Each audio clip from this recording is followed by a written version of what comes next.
Hello বন্ধুরা, আজকে একটা নতুন ব্লগ নিয়ে তোমাদের সামনে হাজির হলাম। আজকে অন্যরকম একটা ব্লগ তোমাদের সামনে হাজির করব।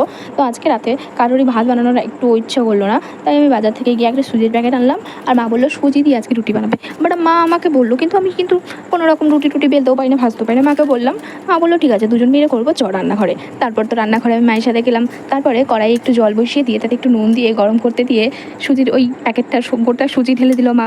তারপরে একটু নেড়ে চেড়ে যেন শক্ত শক্ত থাকে, ওই নেড়ে চেড়ে তারপর তো নামিয়ে ফেললো। ওটাকে ঠান্ডা হতে দিতে হবে। ঠান্ডা হতে দিল। তারপরে এদিকে আমরা আটা জেলে নিলাম। আটা জেলে নিয়ে ওই আটাটাকে দিয়ে আবার ওই সুজিটাকে দিয়ে মরতে হবে বলে আমি তো কিছুই জানি না। ওই ভালো করে ময়াম করলো। ময়াম করার পরে হলো অঘটন। বাবা কি বলবো, বাবা এইসব পারি না, মাও পারে না, দুজনের মধ্যে আমরা কেউই পারি না। তাও মা করতে লাগলো। তারপরে মায়ের ওপর একটা কি বলবো বিরাট ধরনের মায়ের রুটি দেখে হাসার কোনো ব্যাপার না, কারণ আমিও পারি না। মায়ের রুটি হয়েছিল অচিন দেশের একটা ম্যাপ, আমিও জানি না এটা কোন দেশের ম্যাপ, তোমরা যদি জানো আমাকে বলবা কমেন্টে। সরি। তারপরে এলো মেন পার্টে, আমরা ভাজতে গেলাম যখন রুটিটাকে, ওই অচিন দেশের ম্যাপই কিন্তু ভালো ফুলেছিল ভাই। তারপরে যখন আমি একটু ওস্তাদি মেরে বেলতে গেলাম, মাকে বললাম তোমার দ্বারা হবে না, আমিও ট্রাই করে দেখি। আমার দ্বারাও হলো না ভাই।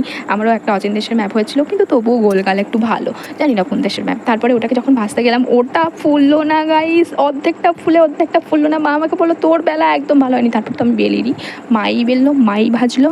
তারপরে আমি শুধু খেলাম। বাট রুটিগুলো দেখে খুবই নরম হয়েছিল। দেখো চিরছি, কত সুন্দরভাবে চিরছে ভাই, কত নরম হয়েছিল। তোমরা এভাবে খাবে বানিয়ে? তো আমরা কালকেই ফেলেছিলাম, কিন্তু আজকে সকালে 5টা রুটি ছিল গুনতি করা। বাবা কালকে রাতে খাইনি, শুয়ে পড়েছিল। তারপরে তোমরা তো জানোই আমার বাবার শরীর খারাপ, তারপরে বাবা কালকে শুয়ে পড়েছিল। আজকে সকালে বাবাকে 2টো রুটি দিতে গেলাম। তারপরে আমাকে বললো আমি 2টো রুটি খাবো না, কারণ অ্যাকচুয়ালি আমাদের বাড়িতে যখন রুটি হয়, মানে গমের রুটি যখন হয়, বড় বড় রুটি হয়, অতটাও খেতে ভালো লাগে না। আর আজকে যখন আমি দিতে গেলাম, বাবা বললো আমাকে একটা রুটি দিতে, আমি জোর করে 2টো রুটি দিলাম জানো গাইস। তারপরে 2টো রুটি খাওয়ার পর, খাওয়া শেষ করে আবার আমাকে বলছে আরও কি রুটি আছে, আমাকে একটা এনে দে। তারপরে